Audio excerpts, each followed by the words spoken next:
Սիրելի հայրենակից, բարի երեկո ձեզ, ուրեմն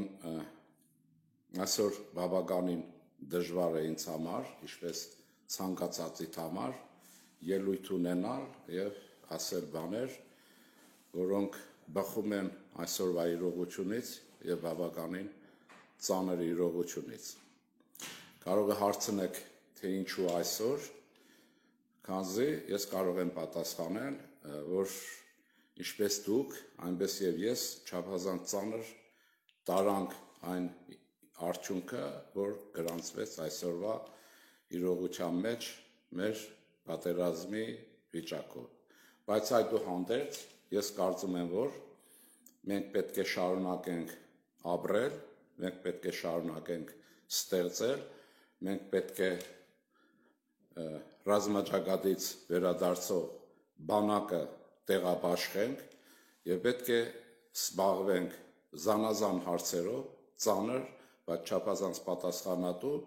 և շարունակենք հայրենաշինության և պետականաշինության գործը։ Դուք հիշում եք, որ կարծում եմ, ես բազմաթիվ անգամներ պատերազմի հենց առաջին օրվանից հայտարարել էի, զգուշացրել էի, որ այս պատերազմը ամենևին էլ ցեղասպանության հարց չի, այլ ավելի խորքային գործընթաց է, ըստ էության դրված է Հայաստանի պետականության հարցը, որի տակ, ինչպես և հասկանալի է, նկատի ունեի Հայաստանի Հանրապետություն և ուրեմն Արցախի Հանրապետություն։ Ես կարծում եմ, որ ճիշտ է, զինադադարը կնքված է, ռուս խաղաղապահները տեղաբաշխման վիճակի մեջ են, բայց պետականության հանդեպ վտանգը չի անցել, ես սա ընդգծում եմ, մեր պետականության հանդեպ վտանգը չի անցել։ Սա նշանակում է, որ մեր յուրաքանչյուր խոսք, գործողություն պետք է նպատակ ունենա, նկատի ունենա նաև այն հանգամանքը, որ ոչ միայն պետականությունը չպիտի խաթարվի, նրա կայունությունը անթույլատրելի է այսօր և առաջիկայում թուլացնել և ուրիշ փորձանքների առաջ չկանգնել, մինչև ավելի լավ կհասկանանք իրականությունը, առաջի քայլերն արած կլինենք։ Ես ուզում եմ ասել հետևյալը, որ նման վիճակ ոչ միայն մեզ հետ է պատահել, այլ եղել են տարբեր պետությունների և ժողովուրդների կյանքում։ Եվ ասեմ հետևյալը, օրինակ բերեմ 1918 թվականի նոյեմբերի 11-ին կնքված Գերմանիայի պարտության պայմանագիրը։ Սա շատ հետաքրքիր է մեր պատմական զուգահեռի և մեր անելիքների որպես ազգի ուրեմն իմաստով։ Երբ Գերմանիան ջախջախվել էր, իսկ մենք պարզ է, որ աղետի ենք ենթարկել, կատաստրոֆա ենք ապրել, որը ասեմ լութոկրատական իշխանության կամ գողապետության վախճանն է ավետում, դժբախտաբար այս տեսքով, ուրեմն գերմանացիների գերմանական բանակի գլխավոր շտաբի պետի տեղակալ Լյուդենդորֆը, որը տվյալ օրերին Գերմանիայի ռազմական ղեկավարության ամենահեղինակավոր անձնավորությունն էր, մինչև պարտության պայմանագիրը ուրեմն ստորագրելը ռազմաճակատի բոլոր խրամատներում հրամանով թռուցիկ է տարածում։ Այդ թռուցիկ ովքեր որ կարող են իմանալ, կարող են ստուգել, տեսնել, ես բովանդակությունն եմ մոտավորապես փոխանցում ձեզ։ Նա ասում է, որ սիրելի հայրենակից, Գերմանիայի քաղաքացի, ուրեմն մենք աղետալի պարտություն ենք կրել, մենք ջախջախվել ենք այս պատերազմում, բայց դա ոչինչ չի նշանակում մեր կյանքը շարունակելու առումով։ Կոնկրետ զանազան փաստեր է բերում, մենակ մեկն ասում։ Ասում է հիշիր գերմանացի զինվոր, հիշիր նաև գերմանացի կին, աղջիկ, նման բան։ Ուրեմն ասում է դու հիշիր, որ 20 տարի հետո Գերմանիային զինվոր է պետք։ Հետևաբար պարտության այն տրամադրությունը, որ կարող է առաջանալ, գերմանական գլխավոր շտաբը ձեզ արգելում է, որովհետև կրկնեմ, 20 տարի հետո Գերմանիային նորից զինվոր է պետք։ Ինչ եմ ուզում ասել։ Ուզում եմ ասել, որ սա էլ իրենց համար մեծ աղետ էր, ինչը որ այսօր մենք նկատի ունենք։ Հիմա ասեմ հետևյալը, որ Այդ իմաստով մենք պետք է մեր մեջ ուժ գտնենք եւ շարունակենք կյանքը։ Ես գիտեմ, որ շատ ծանր է մեր ժողովուրդը տանում, բազմաթիվ մարդկանց եմ հանդիպել հեռախոսներով եւ այն տեղեկացնում են, ասում են, ինչ իրենց դա այսպես խնդիրներն են ասում, բայց ին վրա իհարկե ամենամեծ տպավորությունը գործում են ուրեմն ռազմաճակատից, դեռևս իրենց դիրքերից չիջած հայ զինվորների եւ կամավորների ուրեմն հաղորդագրությունները։ Դրանքից մոտ ոչ միայն լայվերի տեսքով են լինում, այլ նաեւ ուղղակի հեռախոսով հիմա հնարավորություն կա զանգում են, ասում են։ Եվ շատ լավ այստեղ մի նկատելի բան կա, որ նրանցից ոչ մեկը չի ասում, որ մենք պարտվել ենք։ Նա ասում է բանակը հաղթել է, մենք հաղթել ենք, բայց եղած վիճակում հասկանալի է, թե եւ մտահոգություն են հայտնում Հայաստանում ստեղծված իրավիճակից, գուցե եւ դուք էլ շատ լավ գիտեք, եւ միաժամանակ իրենց ուրեմն տեսակետներն են հայտնում, որը որոշակի իմաստով ձեզ արդեն փոխանցեցի։ Նրանց դատողություններն հիմնականում պետության կայունության, պատերազմը շարունակելու, միջոցներ գտնելու եւ այլնի մասին դատողություններ են։ Իհարկե մենք շատ ենք ցավում մեր ուրեմն կորուստների համար, բայց նրանք պետք է որ մենք հասկանանք, որ յուրաքանչյուրը յուրաքանչյուրից զավակն է, բարեկամն է, ընկերն է, չգիտեմ ինչպես կուզեք, որովհետեւ սա բոլորովին այլ բան է, համազգային, համապետական խնդիր է։ Եվ այդ իմաստով իհարկե բոլորիս համար այդ ծանրությունը կա, բայց ես ասեմ ձեզ սիրելիներ, այսօրվա իմ նպատակը այդ ծանր վիճակը նկարագրելը չէ, կրկնեմ, պետականությունը դեռևս ուրեմն այսպես ասեմ, վտանգի տակ է եւ կարող եմ ուրեմն ռազմական գործողություններ իմ գնահատականով ցանկացած պահի սկսվել,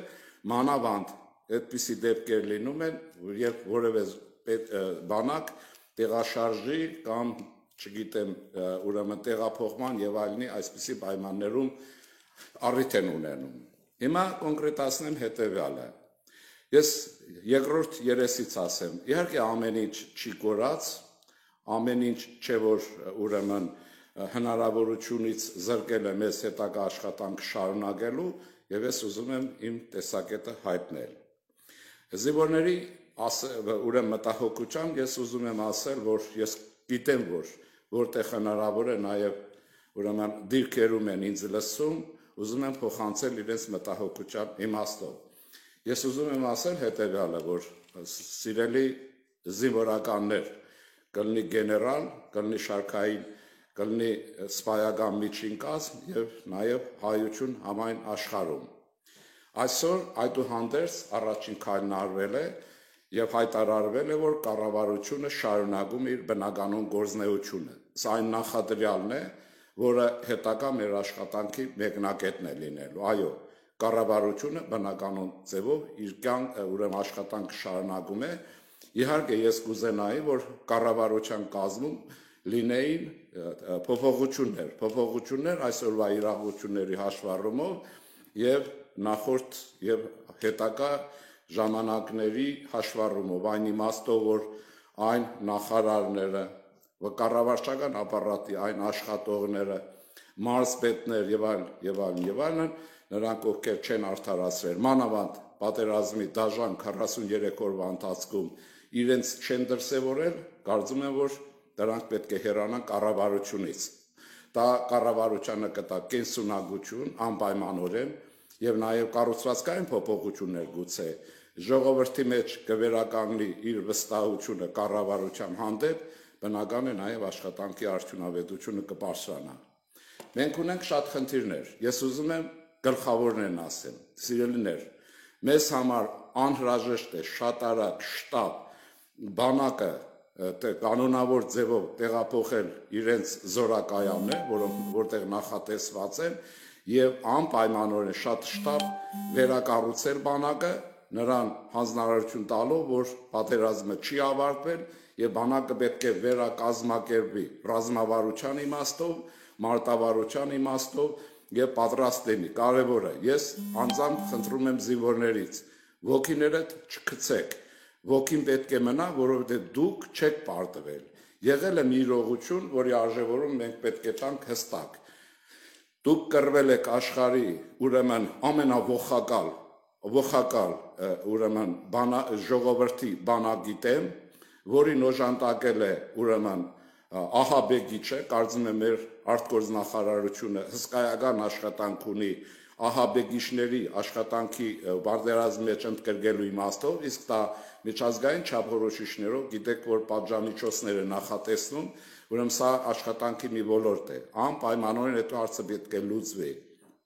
Եվ բացի դրանից, ոչ միայն մենք կռվել ենք Ադրբեջանի բանակիտեն, եւ մնում եմ իմ համոզմանը, այո, մենք ջախջախել ենք Ադրբեջանի բանակը, բայց գումարած թուրքական բանակը տեխնիկական զինվածություն, ահաբեկիչներ եւ այլն, ինքը արդեն հսկայական խնդրեմ է։ Խնդրեմ է նաեւ գենոցիդային պետության Իսրայելի ակտիվ մասնակցությունը հայկական բանակի եւ հայ զինված ուժերի դեմ գործողություններում։ Խնդրեմ է նաեւ մեր հրամկազմի կողմից ռազմավարության ժամանակին թերի ընկալումը եւ սխալները ինչ որ եղել են։ Հիմա այս բոլորը եթե գումարում ենք, նորից իմ խնդրանքն է, հորդորն է, ինչպես ասում են, եւ պահանջը նաեւ, որտեղ ես ինքս նույն կերպ մի քաղաքացի եմ, ինչպես որ դուք եւ այս մասով ես ուզում եմ հետեւյալն ասել կրկնելով։ Շտաբ բանակը պետք է տեղավորել իրենց նոր տեղակայման վայրերում եւ նույն օրվանից սկսել նրա վերակազմակերպումը նոր պահանջներով, նոր փորձերով եւ այսօրվանից նրա վերազինման մասին մտածել։ Դուք գիտեք, որ ես ենթադրում եմ, որ համահայկական հիմնադրամում ինձ զանգում են նաեւ տարբեր տեղերից, Ռուսաստանից, Միացյալ Նահանգներից եւ այլն։ Մարդիկ սիրով իրենց պարտականությունները կատարել են բանակի վերազինման եւ այլնի առումով։ Գումարներ կան եւ այդ գումարներով բանակը պետք է արդիական զենքի դիմանա։ Այստեղ հապաղեն անթույլատրելի է, որտեղ մենք գիտենք, որ մենք կանգնած ենք աշխարհի, կրկնեմ, ուրեմն ողակալ ժողովրդի եւ պետության դեմ։ Թուրքիայի մասին է խոսքը եւ թուրքական իրականությունը։ Երկրորդը, ուրեմն մենք 2 տարի է հեղափոխությունից հետո ասել ենք ձեզ հետ միասին, պնդել ենք եւ այսօր ես հանրային կարծիք ներկայացնելով հետեւյալ պահանջն եմ դնում ձեր անունից։ Հայաստանից փախած, ուրեմն դատական, ուրեմն այդ գործողություններից խուսափած Հայաստանի պետականության, նաեւ բանակի կողոպուտի եւ այլնի հաշվին կուտակված օլիգարխիայի գումարները պետք է ծառայեցվեն եւ անպայմանորեն ծառայեցվեն բանակի վերազինման հարցին եւ վերակազմությանը եւ այլն։ Ուրեմն կառավարությունը պիտի հայտարարի մահ թավիշին եւ երկրում իրականացնի ռազմական ժողովրդավարության կամ ռազմական ուրեմն դեմոկրատիայի քաղաքականություն։ Ուրեմն մեծահարուստները, որոնք հարստացել են խոսքը անարդար եկամուտների եւ պետության կողոպուտի հաշվին, իրենց վրա պետք է վերցնեն պետության պարտադրանքով, իրենք ոչինչ չեն տալու, նկատի ունեցեք։ Պետության պարտադրանքով անպայմանորեն պետք է այդ գումարները վերցվեն եւ արագ պետության եւ ուրեմն բանակի վերակազմությանը ծառայեցվեն։ Մենք գիտենք, որ նաեւ մենք ունենք դժբախտաբար վիրավորներ եւ այս ոլորտը բավականին ծանր ցավոտ հարց է։ Մենք գիտենք նաեւ, որ մեր ժողովուրդը ինքը նյութապես ապահովված չի, հարուստ չի, իսկ այս պատերազմն իր ուսերին տարել է, ինչպես եւ լինում է մեր ժողովրդի պատմության մեջ բազմաթիվ անգամներ, միջին եւ չունևոր խավը։ Հետևաբար ես առաջարկում եմ պալատներ, ուրեմն տարբեր զվարճանքի վայրեր կառավարության հաշվառումով եւ այլն պետք է ազգայնացվեն անպայմանորեն եւ դրանք տրամադրվեն որպես հիվանդանոցներ, առողջարաններ, ուրեմն պատերազմի վերքերը բուժող զինվորների համար։ Պետք է հետեւյալը նկատի ունենաք, որ մեր զինվորի կյանքից ավելին, որոնց հիմնական մասը երիտասարդ են, 18-20 տարեկան եւ ավելի, շատ քիչ, ուրեմն այս հատվածը պետք է անպայմանորեն պետության, հասարակության եւ ժողովրդի հոգացողության առարկան լինի եւ այդ իմաստով ոչինչ ավելի արժեք չունի, քան նրանց կյանքն է եւ նրանց առողջության հնարավոր վերականգնումները։ Դրա համար կառավարությունը պարտավոր է նորից կրկնեմ մահ թավիշին հայտարարելով ուրեմն ազգայնացվի անօրինական ձևով հարստացած մասի ունեցվածքը այս հատվածով դա տրամադրվի բանակի կարիքներին եւ զինվորների ուրեմն առողջության եւ այլնի հարցին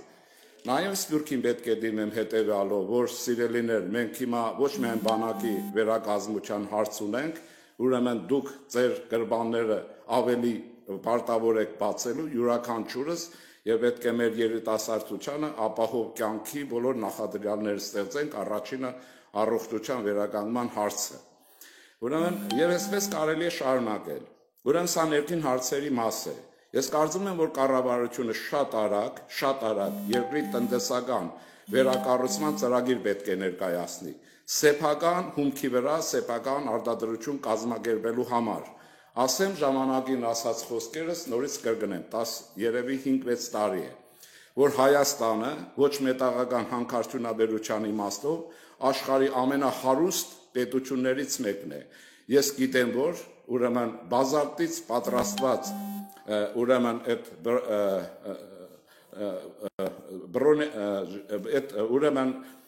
ժիլետները, բրանեժիլետները ռուսերենով ասած, դրանք շատ արդյունավետ են եղել, որ հումքը եղել է քարից պատրաստված ստացված հումքից եւ այլն, չէր կարացնեմ։ Ուրեմն շտապ պետք է արդյունաբերության զարգացման քաղաքական կուրս հայտարարել, ինչպես մետաղական, այնպես եւ ոչ մետաղական եւ այլն։ Շատ արագ պետք է կարողանան ուրեմն շատ արագ պետք է կարողանան գիտության, կրթության վերակառուցման գործ անել։ Հիշեք, որ ժամանակը չի սպասում, հակառակորդը ոսոխ է եւ այդ հակառակորդը չափազանց դաժան է, ինչպես որ դուք տեսաք եւ այլն։ Հիմա այս մասը հետագա խոսակցությունների համար կպահեմ, ասեմ հետեւյալը։ Դուք գիտեք, որ այս ուրեմն գործողությունը ուրեմն Արցախի այն հատվածի ուրեմն մասը, որը մնացել է մեր ժողովրդի տնօրինության տակ եւ դա Արցախի շատ լավ է, որ Հայաստանի պատասխանատուներն անվանում են Արցախի հանրապետություն, նրա ճանաչման հնարավորությունների որոնում եւ այլն, ուրեմն սրա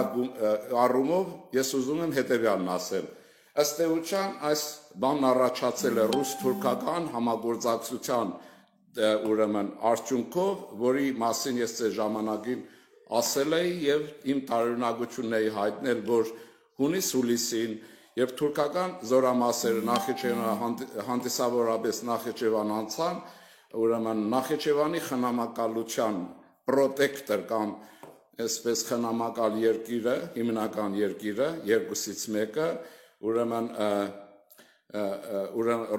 Ռուսաստան առանձնապես որևէ ձևով չարձագանքել, այսօր պարզ է։ Այդ ընթացքը ձեր աչքի առաջ է եղել, սրա մասին ավելի հանգամանորեն նորից խոսենք հետագա շրջանում։ Հիմա ասեմ ինչ կարելի անել։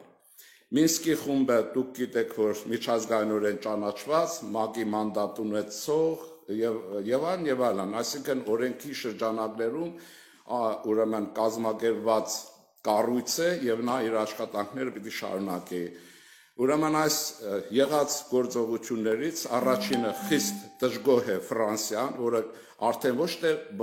բաց խոսակցության տեսքով, ինչպես ընդունված է, այլ կոնկրետ իր դժգոհությունն է հայտնել եւ կոնկրետ պահանջ է դրել, որ հետագա Մինսկի խմբի աշխատանքներում Հայաստանի շահերը պետք է անպայմանորեն հաշվի առնվեն։ Սա նշանակում է, որ ուրեմն Հայաստանի դիվանագիտությունը այն հետևողականությամբ ինչպես 18-20 տարեկանը ավտոմատը կամ չգիտեմ հրթիռը ձեռին կռվում էր թշնամու դեմ, ինքը պետք է այս ոլորտում քափուկրտիկ մտած աշխատի եւ արդյունքների հասնի։ Ես առանձնապես ցես հետ միասին մեր դիվանագիտական ծառայությունից գոհ չեմ եւ դա հայտնի է, այս խորքերը չմտնենք, առաջարկում եմ անպայման այստեղ ընդգրկել նաև Սփյուռքի կարողունագույժերը, որոնք լավ լեզուների են տիրապետում իրենց երկրներում եւ նաև միջավայր ունեն, օրենքի տառն ու ոգին գիտեն եւ այլն։ Ուրեմն այս ուղղությամբ ասեմ, որ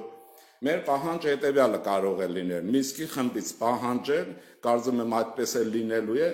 որ առնվազն լղիմի շրջանակներում Արցախը պետք է վերականգնվի անպայմանորեն, ֆրանսիացիներն այս մասին խոսել են, ինչքան ես տեղյակ եմ,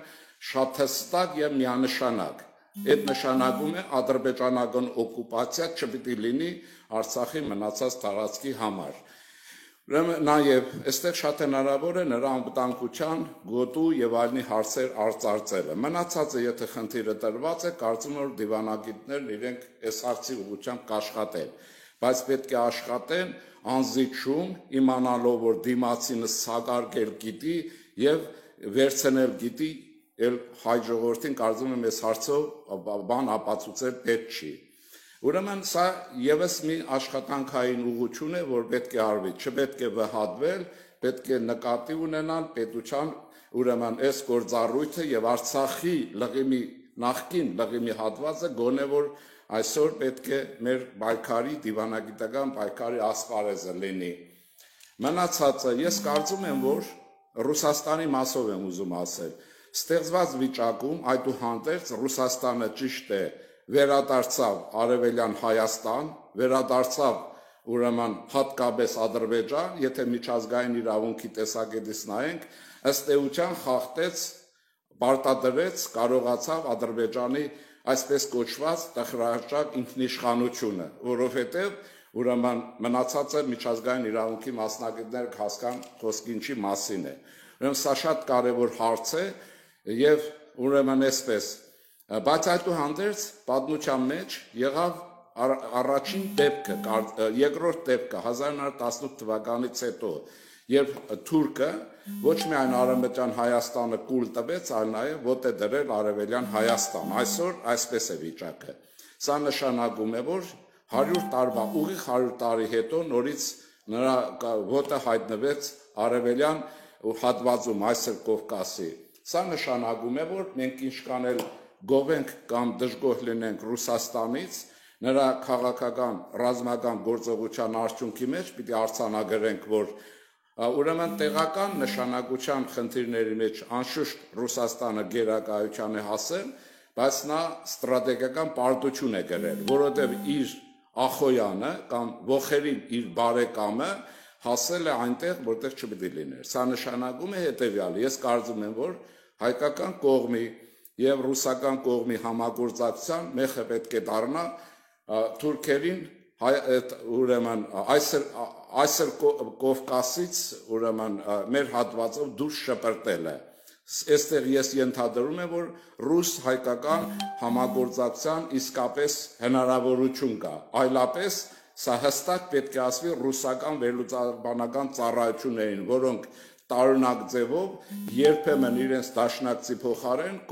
գովեստի խոսքեր են ուրեմն շռայլում եւ շատ են շռայլում Ադրբեջանին։ Դա իրենց գործն է, բայց ես ասեմ, բարեկամներ, դուք այսօր ուրեմն այս դաժան պատերազմի արդյունքով Թուրքիայի հետ համագործակցության տեսքով կրել եք ստրատեգիական պարտություն, ձերը տակտիկական հաղթանակ է։ Իսկ դա նշանակում է, որ դուք պարտավոր եք ձեր ազգային շահի տեսանկյունը, եթե նկատի ունենանք եւ նկատի ունենանք Հայաստանի Հանրապետության եւ Արցախի Հանրապետության ազգային շահ, անպայմանորեն ուրեմն պետք է համագործակցեք, այլապես մնացածը չասեմ, դրանց մասին շատ է խոսվել նախորդ շրջաններում։ Հիմա սա այսպիսի մի աշխատանքի ոլորտներ են, տեսնում եք, եթե մենք մտածում ենք, եթե չենք վհատվում, եթե մենք ստեղծված իրավիճակում որոնում ենք լուծումներ, իսկ քաղաքագիտությունը այդպիսին է, քաղաքագիտությունը որոնում է ստեղծված վիճակում լուծումներ։ Ուրեմն այստեղ կան աշխատանքի ոլորտներ։ Ես կարծում եմ, որ աշխատանքի լավագույն դաշտ կա նաև Միացյալ Նահանգներում։ Ես ուզում եմ ենթադրություն անել, որ միջազգային հարաբերությունների ֆոնը մեզ համար ուրեմն դեմոկրատների նախագահի Բայդենի պաշտոնավորությունից հետո ուրեմն ինքը կունենա բավականին դրական զարգացում, այս մասին հիմա կսահմանափակվեմ այդքանով, ես այդ ենթադրությունը տեսնում եմ, դա հուշում է նաև, որ ռուս-թուրքական համագործակցությունը Արցախի հարցով Հայաստանի հաջորդի դեմ այս գործողությունների մեջ հատկապես որոշվել էր եւ գործադրվել այն ժամանակ, երբ Միացյալ Նահանգներում ադմինիստրացիան փոխվում էր։ Ուրեմն սա մենք պարտավոր ենք խոսելու, բացատրելու, մտածելու եւ ասեմ նաեւ հավանական բառի համար ներողություն եմ խնդրում մի տգետ զանգվածի համար, որը չի հասկանում շատ բաներ։ Իմ ասած ամենևին չի նշանակում, որ մենք մեր վրա հույսը չպիտի դնենք, բայց մենք պարտավոր ենք նաև մեզնից բացի նկատի ունենալ բոլոր այն հնարավոր ազդագները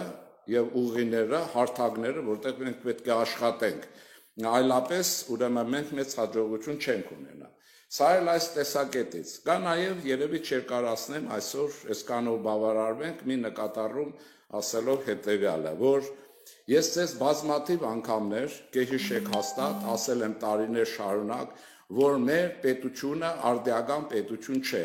Մենք պետականության արմատական ռեֆորմի խնդիր ունենք։ Անպայմանորեն մոդելի փոփոխության, կառավարչական ապարատի որակի բարձրացման եւ ուրեմն նրա գործառույթների, ինստիտուտների կազմակերպման առումով։ Եթե ոչ այսօր, ապա երբ մենք տեսանք, թե ինչ դաժան իրողության առաջ կանգնեցինք անփութությամբ, ուրեմն գողապետության, նրա լիդերների, լութոկրատական իշխանության ցոփ ու շվայտ կյանքի եւ ուրեմն մնացած իմաստով պետականության հետամնացության պայմանով եւ այլն։ Ուրեմն սա խնդիր է եւ կառավարությունը շտապ պետք է միջոցներ ձեռք առնի եւ բարձ է որ հանրապետության մասնագիտական եւ սփյուռքի մասնագիտական կարողությունների լայն օգտագործումով։ Ուրեմն սա կարծում եմ, որ իմ ասածների մեջ ոչինչ տարօրինակ չկա, բոլորը մեր ուժերի հնարավորության մեջ է եւ այսպես այսօր հաշվենք, որ մեզ համար սիմվոլիկ Շուշին, Արցախը եւ այլն վերադարձնելու պայքարը այսօրվանից սկսված է, ասեմ ինչի, որովհետեւ կառավարությունը այսօր հայտարարեց, որ իր գործառույթները շարունակում է հանգիստ եւ ուրեմն արդյունավետ ձևով նկատի ունենալով։ Ես էլ ասում եմ, որ ուրեմն հիմնական ուղղությունները, գերագայությունները պիտի ուրեմն առաջ մղվեն եւ մենք պետք է ունենանք ժամանակակից եւ արդիական պետություն, այլապես էլ չասեմ ինչ, որովհետեւ պատերազմնաբացուցեց, թե ինչ է նշանակում այլապեսը։ Ուրեմն այս իրողությունները, որոնք պետք է հաշվի առնենք, նաև ապագայի համար այլևս ժամանակ չկա թավիշով զբաղվելու եւ դա շատ է ասվում, տարիների պահանջ է, այստեղ Հայաստանում պետք է գլխավորը դերակատար լինի իրավունքը, որից կարող է բխել միայն օրենքը։ Եվ հատուկ փաստաբանական ծառայությանն եմ ասում, բավական է էլի ամեն ինչ արդարացնեք, ինչ-որ խճճված ձեր հոդվածներով գիշեր ցերեկ սրա նրա դռները գնաք եւ արդարացնեք մարդկանց, որոնք չեն դատական համակարգին, լսեք, ձեր գործողություններով դուք թույլատրել եք մեր պետականությունը, շտապ կերպով այս համակարգը պետք է հեղափոխական տրամադրության վերափոխումներ սկսվեն եւ փոխվի ամեն ինչ, հասկանալով, որ մենք աշխարհում հարապոփող ծանրագույն պարտություն ենք կրել եւ այդ ծանրագույն պարտությունը պետք է վերածենք հաղթանակի եւ երկրի վերակառուցման, սա պարտադիր պահանջ է։ Նաեւ ժամանակը մենք տեսանք, որ օլիգարխիա կոչվածը մատը մատին չխփեց, ոչ միայն ինքը չմասնակցեց իր ֆիզիկական ներկայացվից բացի պատերազմին եւ չնչին գումարների իբրև թե ներդրումով, ուրեմն սա ապացուցում է իմ տարիներ առաջ առաջադրած եւ այսօրվա ներկայացած պահանջին։ Հայաստանի ընդերքը, ռազմավարական նշանակության օբյեկտները, հանգույցները եւ այնինչ որ մեր ժողովրդի անվտանգության, պետության գոյության հետ է կապված, պետք է ազգայնացվեն եւ այս իմաստով դիմում եմ հատուկ ազգային ժողովին, բավական է զբաղվեք ուրիշ բաներով, մանրուխնդիր հարցերի լուծման ժամանակ չկա եւ օրինակից նախապատրաստեք, ազգայնացրեք օլիգարխիայի ունեցվածք, առաջին հերթին նրանց ունեցվածքը, ովքեր երկրի ստատական ուրեմն հետապնդումից խուսափելով, արդարադատությունից խուսափելով հայրենիքից դուրս են եւ փախել են ուրեմն այդպես օֆշոր եւ այլն, չերկարացնեմ, այս խնդիրները հրատապ հարց է, մեզ պետք է վերազինվել, մեզ պետք է պետականությունը վերականգնել, մեզ պետք է նաեւ արդիականանալ, նաեւ գիտության աշխատողներին, ուրեմն կարողացեք, եթե իբրև թե որ շատ խելացի ժողովուրդ ենք, այդ խելացիությունը դրսևորեք ամեն ինչի մեջ եւ այսպես նաեւ բանակի կարծում եմ որ ես նրանց գործերին ընդհանրապես չեմ ուզեցել երբևէ խառնվել այսօր բայց կարծում եմ հանրային պահանջ է բանակը պետք է մաքրվի բոլոր կոռուպցիոներներից բոլոր ունևորներից որոնք իրենց աշխատավարձից եւ այլից դուրս են դա վերաբերվում է ինչպես Հայաստանի Հանրապետության հատվածին դա վերաբերում է նաեւ Արցախյան հատվածին դուք հիմա հասկացաք որ առանց կրթված գեներալի առանց ակադեմիաներ իսկապես ոչ թե կանյակներով սովորած ուրեմն հիմնարկների դուք ոչինչ չեք կարող անել իսկ ժամանակը ոչ միայն այսպես ինչպես ասվում է 5-րդ սերնդի ուրեմն տեխնիկայի պայմաններով կամ բանով են միջոցներով են կռվում հիմա դուք նախապատրաստվեք 6-րդ սերնդի պատերազմական գործողություններին ուզում եմ ասել դուք ստեղծեք պարտադիր չի եւ ընդհանրապես ես մեր ժողովրդին եմ դիմում heç պարտադիր չի որ որևէ մեկը հայտնագործություն անի եւ մենք ունենանք կամ չունենանք մենք պետք է այդ բոլորը շարժենք սա նշանակում է միտքը պետք է աշխատի տրամադրությունը պիտի գնա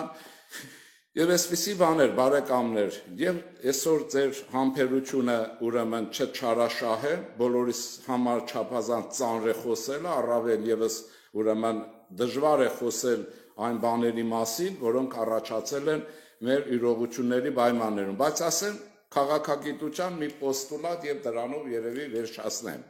Ուրեմն նկատի ունեցեք, Անդրկովկասը բարձվեց մեր հայրենիքը աշխարհի ամենաթեժ գետերից մեկն է եւ աշխարհը տուրբուլենտ կամ մրգային շարժման աշխարհակարգը փոփոխության վիճակում է։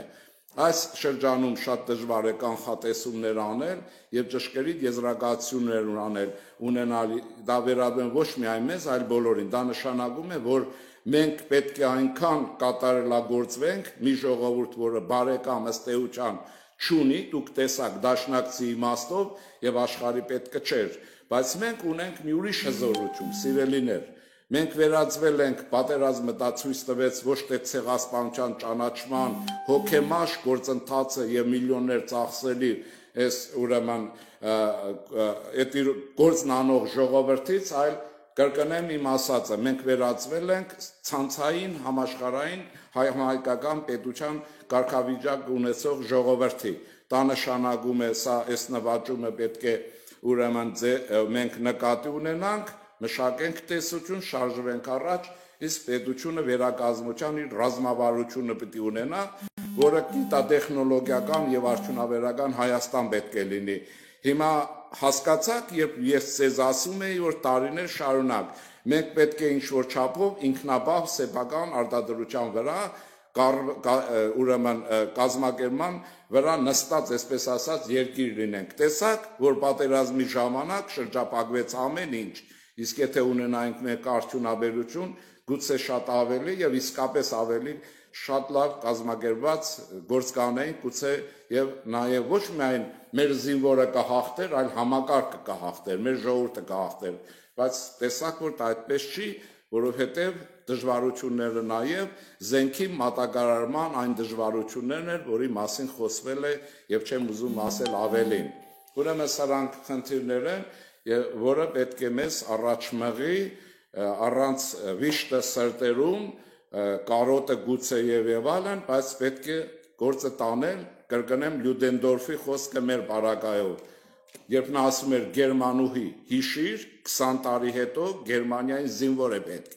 Ես ասեմ, որ մենք գերմանացիների այդ ռեսուրսներ չունենք։ Մենք 4-5 տարում պետք է վերակազմվենք։ Մենք շրջապատված ենք ըստ էության մի միջավայրին պետություններով, որոնք մատեմատին դուք տեսաք, որ չխփեցին, որևէ օժանդակություն չունեցանք։ Եվ մնացածը չեմ ուզում ծանրացնել, բայց սրանք այսպես դա մեր խնդիրն է, եւ մենք պետք է առանց ուրեմն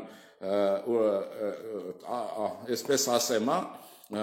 առանց դժգոհելու գնանք այդ ճանապարհով եւ այսպես իսկ կառավարությունը պետք է վերակազմվի, որովհետեւ մեզ, ասեմ պարզ լեզվով, լիբերալ պետությունը ձեռնտու չի, ինչպես շատ եմ ասել։ Մեզ ըստ էության հին տերմինով ասած, մեզ պետական կապիտալիզմ է պետք։ Մեզ պետք է պետականություն, որը հիմնականում կկազմակերպի, կկառավարի հասարակությունը եւ ուրեմն ժողովրդավարությունը անպայմանորեն պետք է պաշտպանել, պահել, որտեղ առանց ժողովրդավարության մեր ժողովրդի դրսևորում ինքնա դժվար կլինի, գրեթե անհնար, բայց այդ դեմոկրատիան ինքը պետք է սահմանափակումներ ունենա եւ դա չի կարող նախկին ձևով շարունակվել։ Այսինքն, այսպես փակենք խոսք հետեւյալով, բարեկամներ, մենք մեր կյանքի որպես պետականություն մի փուլ ապրեցինք, արդյունքները ձեզ հայտնի է, մենք պետք է ունենանք գողապետության փոխարեն կամ նրա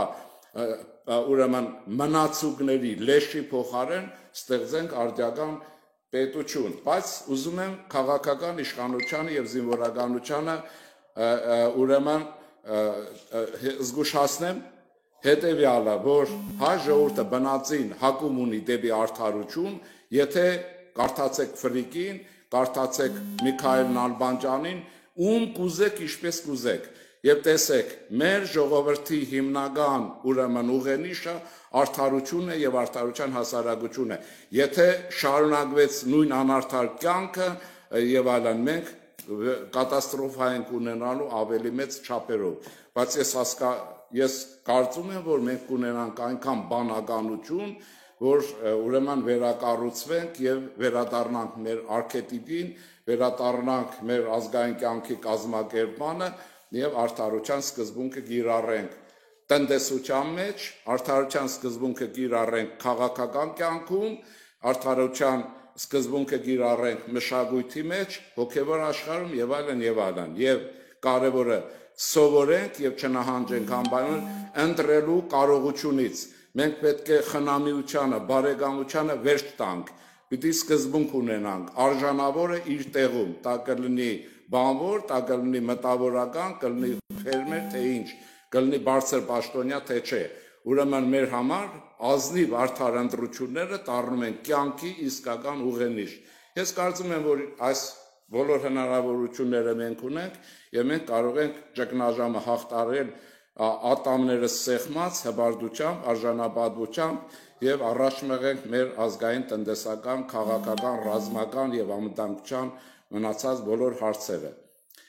Բարի գիշեր ձեզ, մենք հետո ես էլի երբ որ կհասկանամ իրողությունները, որտեղ մենք պետք է լավ հասկանանք ներքին արտաքին գործընթացները, նորից մենք կհանդիպենք երթերում, իսկ ես իմ հարցազրույցները կայքեջերում եւ այլուր, ինչպես որ եղել, այդպես կանոնավոր կմնա։ Բարի գիշեր ձեզ եւ հաջողություն ու հաղթանակ եւ բարի վերադարձ մեր քաջարի հերոսականության աննախատեպ թռիչքներ, բարձունքներ նվաճած մեր զինվորականներին եւ մեր բանակին եւ շտապ վերակառուցում։ Բարի գիշեր ձեզ։